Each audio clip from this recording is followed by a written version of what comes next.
اولا هتقلب نفسك وبالناس اللي معاك.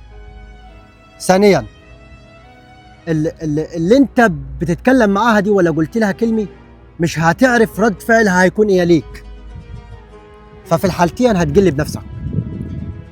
وارجع واقول لك اللي ما ترضاهوش على نفسك ما ترضاهوش على بنات الناس.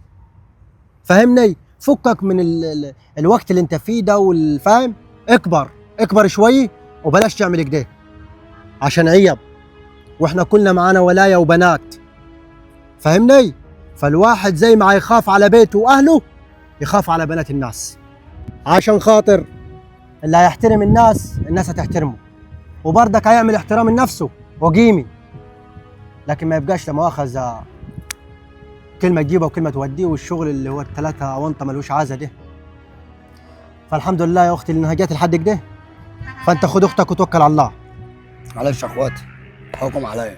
وبعدين نحن صعايدة ما نرضوش بالعيب.